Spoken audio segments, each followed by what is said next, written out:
Hi and good evening, everyone. My name is Albert, and this is Vlogs About Nothing. Thank you very much for taking the time out of your very busy Saturday night to join me. I really appreciate it. I'm just chilling, doing nothing, as always. This is kind of my niche in life, and so I hope that I'm catching y'all at a time where you're able to just sit back, relax, do nothing, and listen to me sort of just kind of give this whole little speech on how I feel like people that hate inevitably just ruin everything. And so, point in fact, tomorrow's halftime show. So, in case you've been living under a rock, you'd know that the most watched live television program, or however you get to be watching it tomorrow, as streaming services will be providing it. The Super Bowl is going down. The Kansas City Chiefs are playing the Philadelphia Eagles. I gotta tell you on the record, go Philly.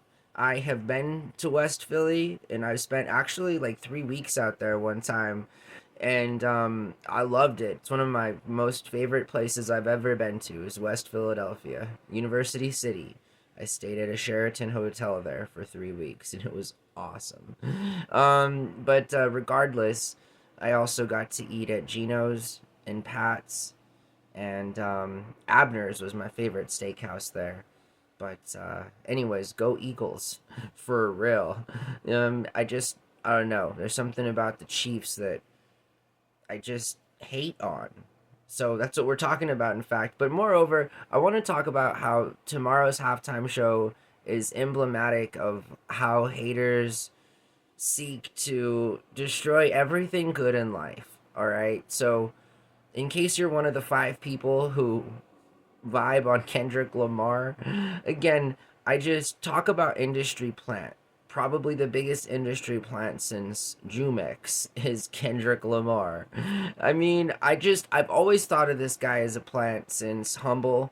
And again, not to say that he didn't have good albums before that, but when you're the king, you feel me? You gotta be able to take that heat. And he proclaims to be the king of rap. And I just have never heard anybody name him in their top five favorite rappers of all time.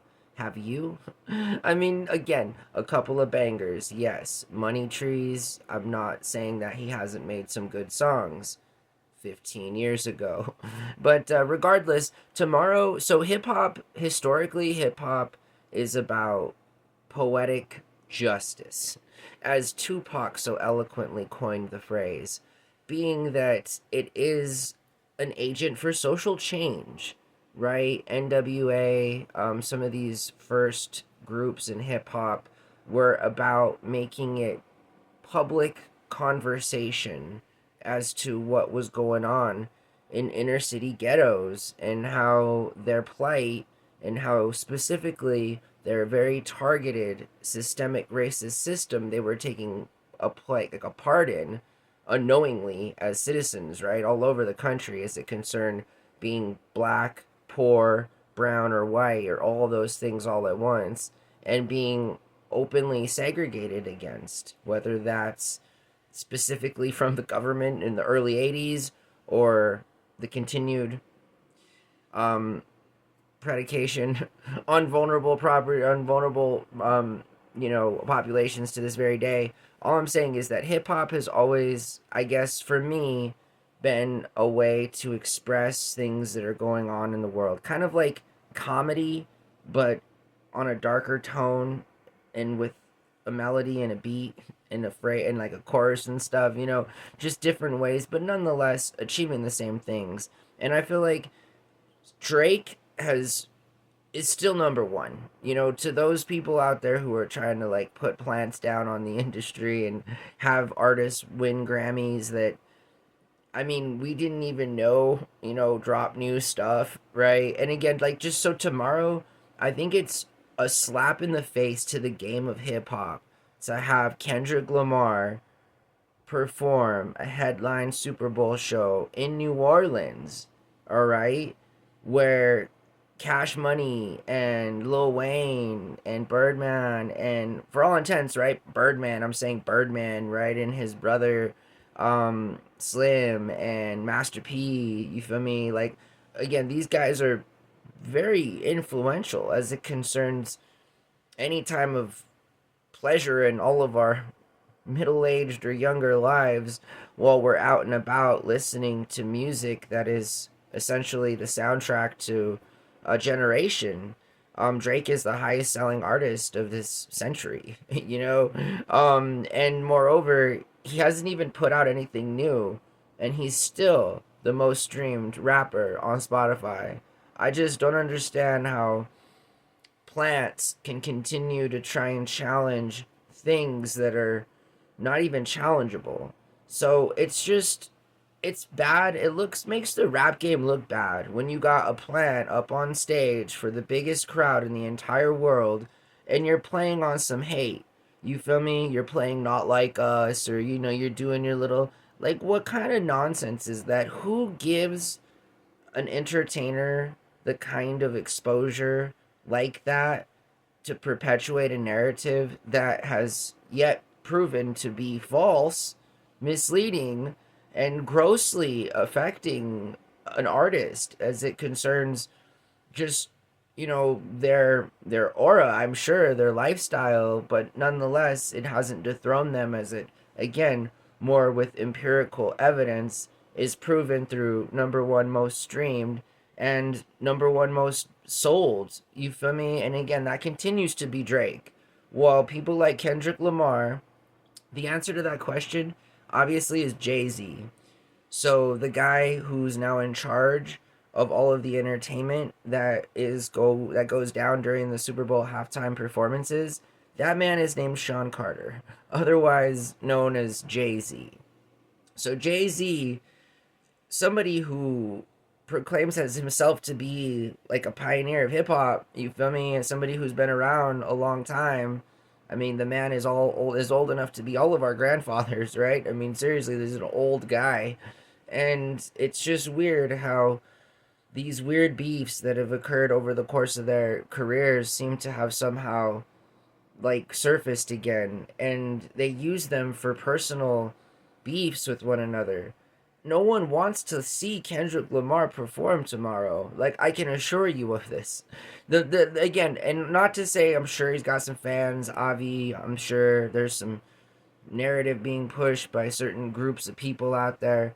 Nonetheless, even that song is just a way. It's been a not banger for a long time now, and I just think that it's weird that, like, okay, Drake is not an American artist.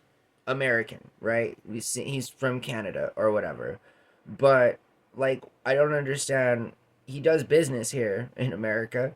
Very good business, right? As it concerns, like, what we listen to, what we all have listened to over the past 2 decades.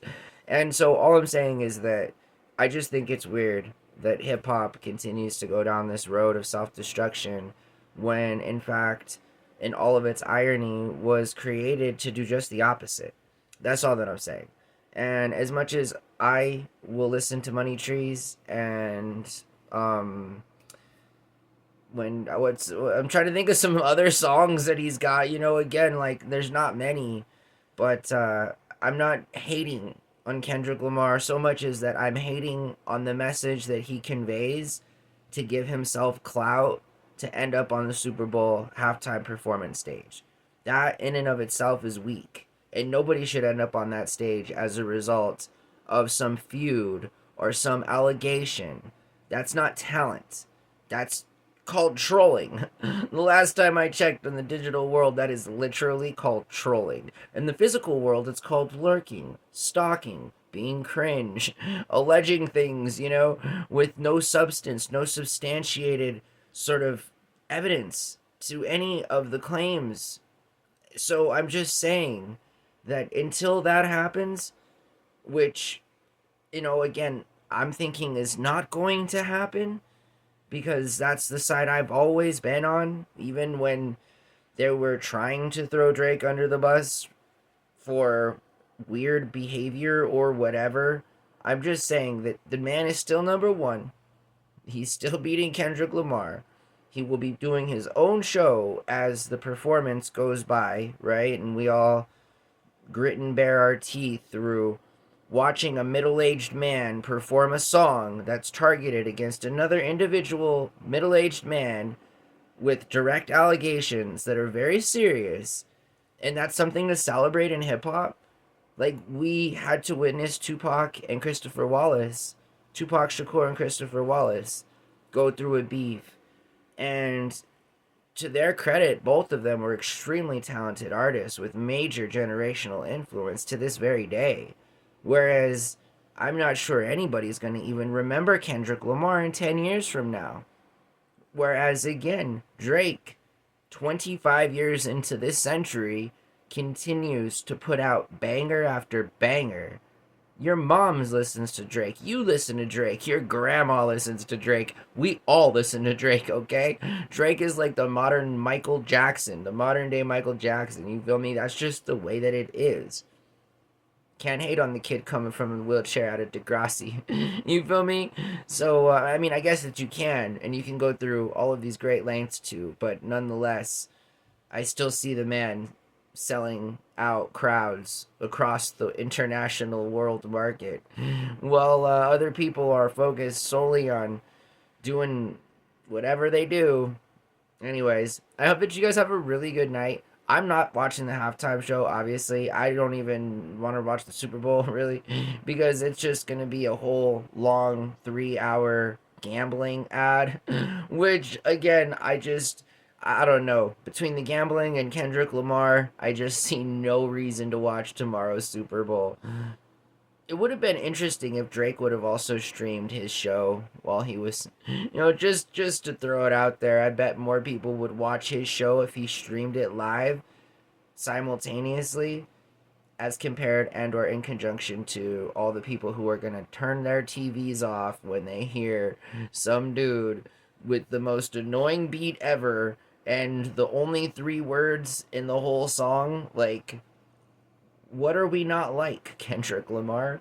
I'm not under like ugly, weird, cringe rap that doesn't age well and didn't even come out good to begin with. I hope that you guys have a really good night. Thanks for watching my show. My name is Albert. This is Vlogs About Nothing. Bye.